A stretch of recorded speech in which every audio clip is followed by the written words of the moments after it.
Bismillahirrahmanirrahim. Selamun aleyküm ve rahmetullahi ve berekatuh. Əmirəl müminin Əli əleyhisselamın Nəhsül Bəlağəsinə səyahətə çıxırıq. O hikmət dəryasından hansı mirvarilər əldə edə biləriksə, onu sizinlə bölüşmək istəyirik. Nəhsül Bələğə 198-ci xütbənin bir hissəsi belədir. فَإِنَّ تَقْوَى اللّٰهِ دَوَاءُ دَاءِ قُلُوبِكُمْ وَبَصَّرُ عَمَا أَفْئِدَتِكُمْ. Həqiqətən Allah Taala'nın təqvası sizin qəlblərinizin xəstəliyinin dərmanıdır və ürəklərinizin körlüğünün gözüdür, görməsidir. Demək istəyir ki, Allah qarşısında təqvalı olan insanın ürəyinin xəstəliyi sağalar, bəsirət gözü açılar. İlahi təqva nədir? İlahi təqva Allahın et dediklərini etmək, etmə dediklərini etməməkdir. Bu ilahi təqvadır. Bəs mən Allahın əmrlərinə və qadağalarına riayət edirəmsə, mənim qəlbimin xəstəlikləri necə sağalır? Təbii ki, burada söhbət ürək-damar xəstəliklərindən getmir. Burada insanın batini aləmindən, mənəvi aləminin xəstəliyindən gedir. Qəlb dedikdə insanın daxili aləmi nəzərdə tutulur. Mənəviyyatı, ruhu. Necə sağalır? Baxın, psixoloji terapiyalarda ən məşhur yöntəm ya təlqindir, ya da insana bəzi məşqlər verməkdir. Ya təlqin, ya bəzi fiziki məşqlər insanın sağlanmasına səbəb olur. Amma bunların hamısının önündə bu gəlir. Psixoloq gələn, müraciət edən şəxsə ilk növbədə bunu deyir. Sən sağalmaq istəyirsən ya yox. Əgər tərəf özü sağalmaq istəmirsə, heç bir psixoloq onu sağalda bilməz. Özü sağalmaq istəmirsə. Özü təşəbbüs göstərsə, sağalmaq istəsə, xəstə olduğunu qəbul etsə və o terapiyanın şərtlərinə əməl etsə, başlayacaq həqiqətən sağalmağa. Mənəvi xəstəliklər də belədir. Əgər insan Allah Taala'nın əmrlərini, nəhiylərini yerinə yetirmədən pak olmaq istəyirsə, kamilləşmək istəyirsə, bu mümkün olmayacaq. Mənəvi inkişafın yeganə sağalma, təminat yolu ixtiyari işlərdir, bunu unutmayaq. Azad seçimdir. Baxın, Quran-ı Kərimdə deyilir ki, bəzən biz bəzi insanları sıxıntıya salırıq. Məsələn, gəmidə gedərkən tufana düşürlər. Xalis, sidq ürəklə, səmimi qəlblə Allaha çağırırlar. Deyirlər, ay Allah, bizə xilas yolunu göstər, bizə nicat ver. Amma biz onları xilas edən kimi yenə də qayıdırlar əvvəlki yollarına. Ne üçün belə olur? Çünki özləri seçməyiblər Allaha müraciəti. Allah Taala şəfqət şilləsi vurub, Allah Taala qulaq vurması verib, görüblər ki, həqiqətdə Allahdan başqa yolu yoxdur, müvəqqəti olaraq ayılıblar. Özləri ayılmaq istəməyiblər. Mexaniki deyil bunların hərəkəti. Allah Taala'nın tələbi budur ki, insan öz seçimi ilə doğru insan olsun. Öz azad ixtiyarı ilə kamil insan olsun. Bunun üçün yeganə yol təqvadır. Təqva nədir? Allah Taala'nın dediklərini həyata keçirmək, Allah qarşısında məsuliyyətli olmaq. Bu insanı xoşbəxt edir. İnsanın dərdlərinə dərman olur. Məsələ necə dərman olur? Bircə detalı mən qeyd edeyim. Təqvalı insan həyata real baxır. Bəs həyatın reallığı nədir? Həyatın reallığı budur. Dünya təpədən dırnağa sınaqdır. Bütün hadisələrin statusu sınaqdır. İstisnasız.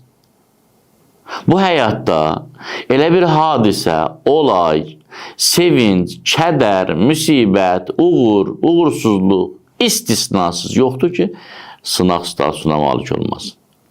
Bu həyatın reallığıdır.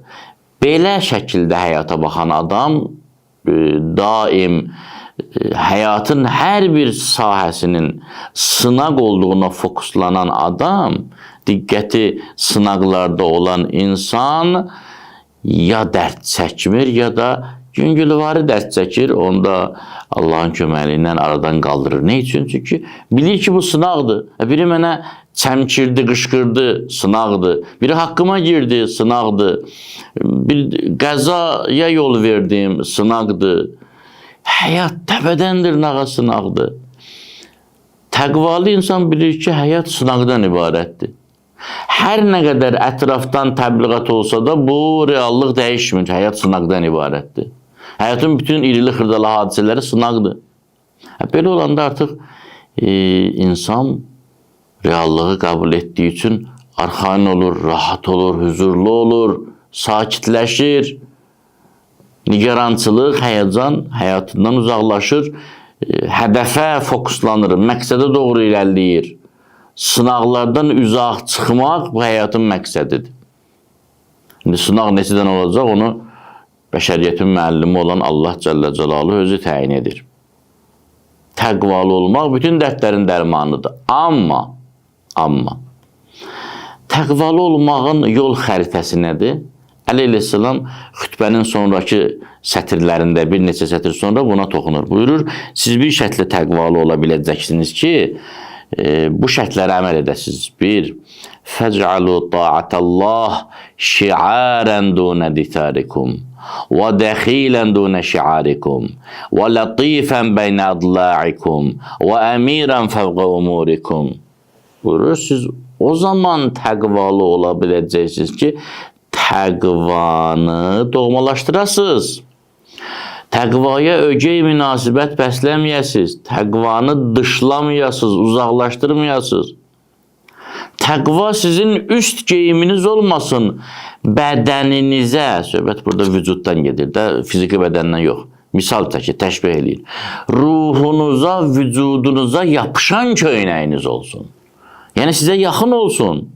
Təqva ilə öz aranızda məsafə yaratmayın.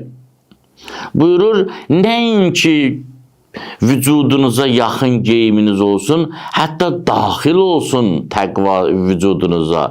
Nəinki daxil olsun, hətta daxili orqanlarınızın arasında, şəhvətlə qəzəbin arasında, qəzəblə ehtirasın arasında, ehtirasla egonun arasında, ego ilə paxıllıq arasında, paxıllıqla səxavət arasında təqva daxil olsun vücudunuzun hər tərəfinə. Yoxsa təqvalı ola bilməyəcəksiniz. Davamında buyurur, وَأَمِيرًا فَوْقَ أُمُورِكُمْ. Bütün işlərinizin əmiri, lideri, öndəri, əmredəni, sultanı, padişahı, hökümdarı təqva olmalıdır. O zaman təqvalı ola biləcəksiniz. Təqva sizin həyatınızda 6-cı, 7-ci plan olsa, təqvalı ola bilməyəcəksiniz. Təqva sizin baş planınız olmalıdır. Sizin qazana biləcəyiniz ən uğurlu karyerə təqvalı olmaqdır. Ən böyük uğurunuz təqvadır. Təqvalı olmayan insan hər nə uğur qazansın, tam uğurlu deyil. Resulullah sallallahu aleyhi ve aleyhi bir dəfə gəlirdi, gördü ki, bir neçə nəfər güləşir. Cəmaat da yığışıb bunların başına. Soruşdu, nə olub? Dedik, bunlar güləşirlər, pəhləvanlardılar, görək hansı qalib gəlir. Həzrət burada əsl pəhləvanı sizə göstərir.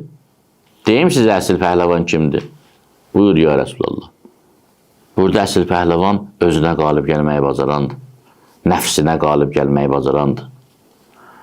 Ürəyi istədiyinə yox deməyi bacarandır. Təbii ki, ağıllı şəkildə, hikmətli şəkildə. İndi biri acıb yemək istəyir, yox, mən nəfsimə yox deyirəm. Bu deyil söhbət.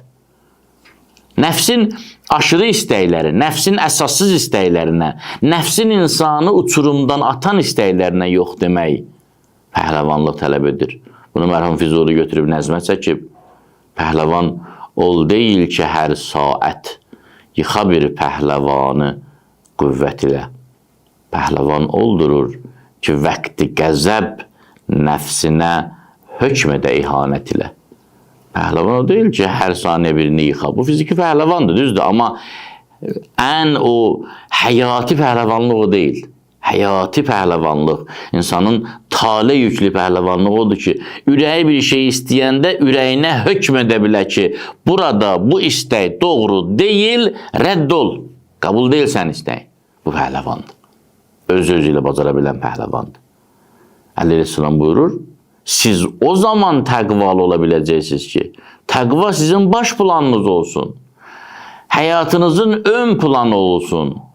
Təlqininiz təqva olsun. Sizin evinizə daxil olanda təqva yada düşsün. Sizin hərəkətləriniz təqva yönümündə nizamlansın, istiqamətlənsin, hədəflənsin. Yoxsa təqva ola bilməyəcəksiniz. Halva deməklə ağız şirin olmaz. Deməli, Əmir Əl-Möminin ağa buyurur, Nəhsül Bəlağa 198-ci xütbədə buyurur ki, sağalmaq istəyirsinizsə mənən təqvalı olmalısınız. Təqvalı olmaq istəyirsinizsə, təqvanı özünüzə yaxın buraxmalısınız. İcazə verməlisiniz, təqva sizi idarə etsin.